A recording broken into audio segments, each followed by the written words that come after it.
Welcome to the Design Insight series, a set of short lessons aimed at helping people use human-centered design to improve products or services. I'm Dr. Bryan Rill, design practitioner and instructor. In this inaugural episode, I answer the question, what can ethnography contribute to design? I've chosen this as the first topic of the series because it is near and dear to my heart. My PhD is in cultural anthropology, and I've used ethnography to study everything from the rave musical subculture in America to Japanese religious practices. I love ethnography. And today I'm going to share how awesome it is for product development. Ethnographic research involves studying product users under real-world conditions to understand their needs. It serves as the foundation for user-centered design. It also happens to be the methodology developed by anthropologists to study cultures. Anthropologists spend years learning and honing the toolkit that we call ethnography, but its application in design is hardly discussed within the discipline. In this post, I want to introduce anthropologists to an opportunity that I was never aware of in my education: the ability to be impactful on a design team. And for the design audience, I hope to shed light on why ethnography is such a powerful tool. The unique value of the anthropological lens is something understood by Tom Kelly, partner at IDEO and renowned innovation consultant. He explains that the anthropologist is rarely stationary. Rather, this is the person who ventures into the field to observe how people interact with products, services, and experiences in order to come up with new innovations. The anthropologist is extremely good at reframing a problem in a new way, humanizing the scientific method to apply it to daily life. Okay, but how do we do that? The answer is design ethnography, which helps understand end users, identify their unmet needs, and inform design parameters for products. Here are its core features. Design ethnography 1 takes place in natural settings. 2, it is holistic, that is, it understands particular behaviors within their broader social contexts. And 3, it develops descriptive rather than prescriptive understandings to reveal how clients actually use products rather than how producers think they should be used. Design ethnography is therefore grounded in and reveals the consumer's point of view. There are a couple aspects of ethnography that set it apart from other qualitative methods. First is that ethnography is holistic.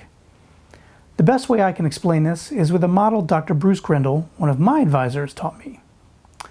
When we first examine a culture or a set of users, we tend to notice the oddities. Our attention is drawn to exceptional behaviors, and when we ask people to explain them, they give us secondary explanations. That is, either what they think we want to hear, or what they believe to be the reason for such behavior at the time.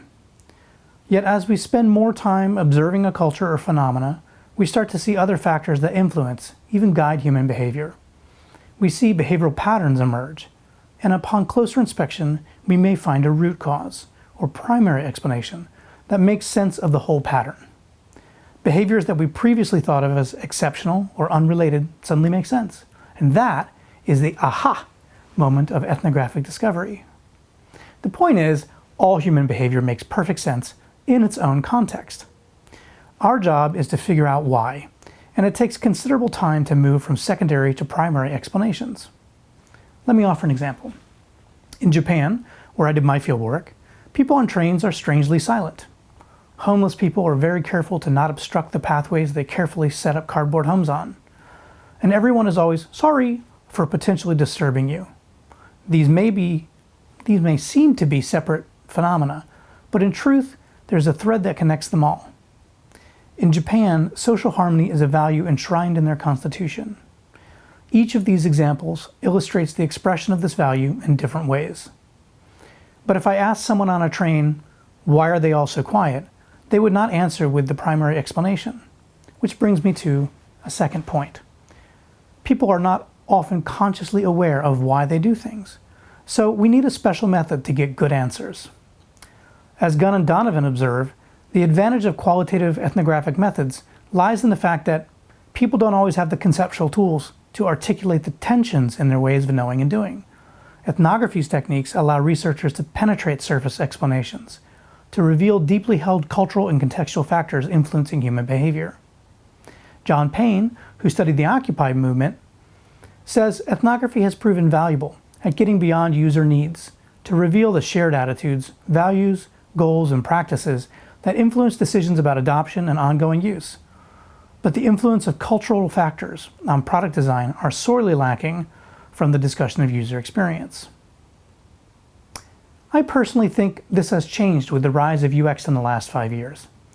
In the circles I run in, people seem to understand the value of ethnography and the anthropological lens. But are they any good at implementing those tools? This is where there remains a huge gap. Many designers in school take a course on research methods. I teach some of these. And there are many great articles on Medium and other online resources that do an excellent job of demystifying the process. Yet having a template or a certification from a Udemy course is a far cry from years of training and experience in the field, which is where anthropologists hone their skills. In the academic industry, a PhD is an entry-level credential that you need to call yourself a professional. Design research, while borrowing the mindset and tools of ethnography, is not the deep dive that anthropologists take in other cultures. But it doesn't need to be either. Design has very different goals and constraints, and it has tools suited to meet these ends. A diary study is a mini ethnography, and can be enough to drive product development or refine the user experience.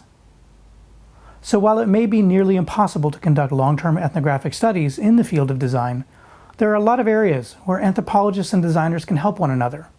Imagine the value of the anthropological lens applied to a diary study or a usability test. I can guarantee you from my own experience that the anthropologist will always see things that the designers don't, and vice versa. That is the benefit of cross-functional teams.